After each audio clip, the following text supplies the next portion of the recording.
Pushpa 2 premier ഷോക്കിടെ ഉണ്ടായ ദുരന്തത്തിൽ അല്ലു അർജുനെ വിടാതെ ഹൈദരാബാദ് പോലീസ്. അല്ലു അർജുൻ വരുന്നതുവരെ തിരക്ക് നിയന്ത്രണത്തിലായിരുന്നു.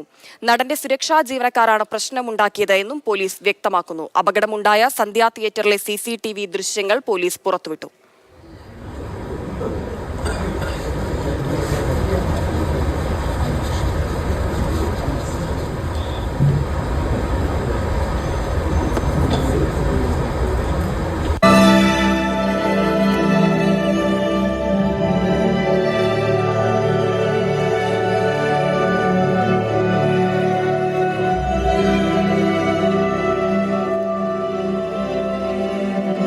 കൂടുതൽ വിവരങ്ങൾ നൽകാനായി KB ശ്രീധരൻ ചേരുന്നുണ്ട്. ശ്രീധരൻ, അല്ലു അർജുൻ അറസ്റ്റിലായി. ജാമ്യം കിട്ടിയിട്ടും ജയിലിൽ നിന്ന് പുറത്തിറങ്ങാതിരുന്ന ഘട്ടത്തിൽ തന്നെ പുറത്തു വന്നിരുന്ന വിവരങ്ങളാണ് അദ്ദേഹത്തിനെ കുടുക്കാൻ തെലങ്കാന സർക്കാർ കരുതിക്കൂട്ടി ശ്രമം നടത്തുന്നു എന്നുള്ളത്. ഇപ്പോൾ വീണ്ടും അത്തരത്തിലുള്ള ശ്രമങ്ങളാണോ നടക്കുന്നത്? എന്താണ് ഈ CCTV ദൃശ്യങ്ങളിൽ നിന്ന് വ്യക്തമാകുന്നത്? ഇന്നലെ അല്ലുവിന്റെ വീടിന് നേരെ അടക്കം ആക്രമണങ്ങൾ ഉണ്ടായിരുന്നല്ലോ.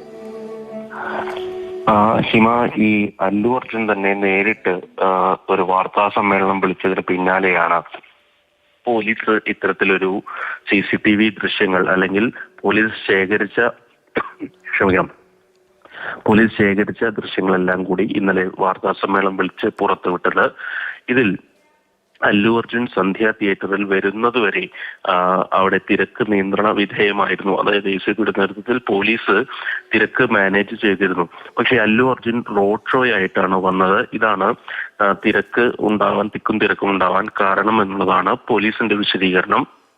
അതായത് നേരത്തെ അല്ലു അർജുൻ വാർത്താ സമ്മേളനത്തിൽ നടത്തിയ ചില പരാമർശങ്ങളുണ്ട്.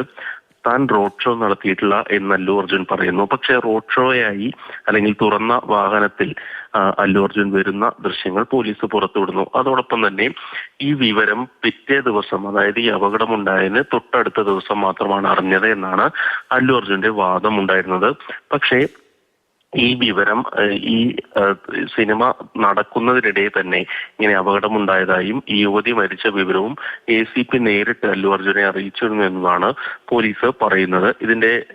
ഇതിന് അല്ലു അർജുന്റെ മറുപടി ഉണ്ടായിരുന്നത് സിനിമ കഴിഞ്ഞ് മാത്രമേ താൻ പുറത്തേക്ക് പോകുന്നുള്ളൂ എന്നുള്ളതാണ്. ഏതായാലും ഇങ്ങനെ അല്ലു അർജുൻ നടത്തിയ ഓരോ പരാമർശങ്ങളും ഖണ്ഡിക്കുന്ന തരത്തിലുള്ള വിവരങ്ങളാണ് ഇപ്പോൾ പോലീസ് പുറത്തുവിടുന്നത്. തിയേറ്ററിനകത്തെ CCTV, അതായത് പോലീസ് തന്റെ അടുത്തേക്ക് വന്നിട്ടില്ല എന്നുള്ളൊരു കാര്യം പറയുന്നു.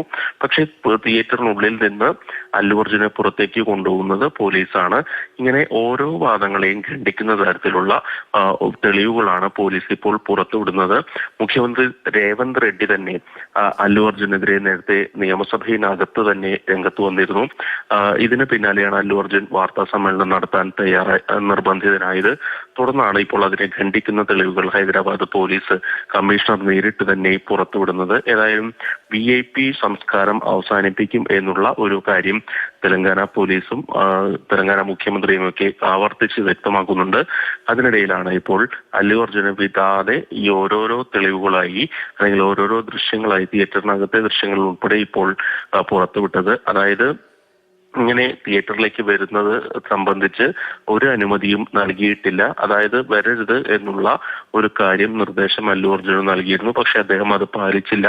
അദ്ദേഹത്തിന്റെ സുരക്ഷാ ജീവനക്കാരാണ് ഈ പ്രശ്നങ്ങൾ മുഴുവൻ ഉണ്ടാക്കിയത്. ഏതാണ്ട് 50ഓളം സുരക്ഷാ ജീവനക്കാർ വന്നിരുന്നു. ഇവർ വന്ന് അല്ലു അർജുന്റെ വാഹനം കടന്നു പോകുന്നതിന് വേണ്ടി തിക്കും തിരക്കും ഉണ്ടാക്കിയതോടുകൂടിയാണ് ആളുകൾ അവിടെ മറിഞ്ഞു വീഴുന്നതും പിന്നീട് ലാത്തി ചാർജിലേക്കൊക്കെ പോകേണ്ട ഒരു സാഹചര്യം വന്നതും എന്നുമാണ് ഹൈദരാബാദ് പോലീസ് പറയുന്നത്. നിലവിൽ ഈ വിഷയത്തിൽ അല്ലു അർജുൻ ജാമ്യത്തിൽ ഇറങ്ങിയിരിക്കുകയാണ്. കോടതിയുടെ നാലാഴ്ചത്തെയാണ് ഇടക്കാല ജാമ്യം. തെലങ്കാന ഹൈക്കോടതിയുടെ പരിഗണനയിലാണ് ഈ കേസുള്ളത്.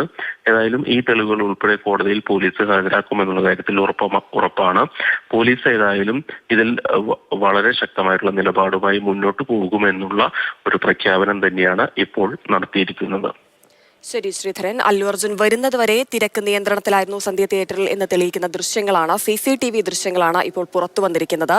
അതിനുശേഷമാണ് അല്ലു അർജുനോട് എത്തിയതിനു ശേഷമാണ് വലിയ ജനക്കൂട്ടം തടിച്ചുകൂടിയതും അതിനുശേഷമാണ് അവിടെ ഇത്തരത്തിലൊരു അപകടം ഉണ്ടായതും സ്ത്രീ മരിക്കുന്ന സാഹചര്യം അടക്കമുണ്ടായത് എന്ന് തെളിയിക്കുന്നതാണ് ഈ CCTV ദൃശ്യങ്ങൾ. നടന്റെ സുരക്ഷാ ജീവനക്കാരാണ് ഈ പ്രശ്നമുണ്ടാക്കിയത് എന്നും പോലീസ് ഈ CCTV ദൃശ്യങ്ങളിലൂടെ വ്യക്തമാക്കുന്നുണ്ട്. KB ശ്രീധരനാണ് വിവരങ്ങൾ നൽകിയത്.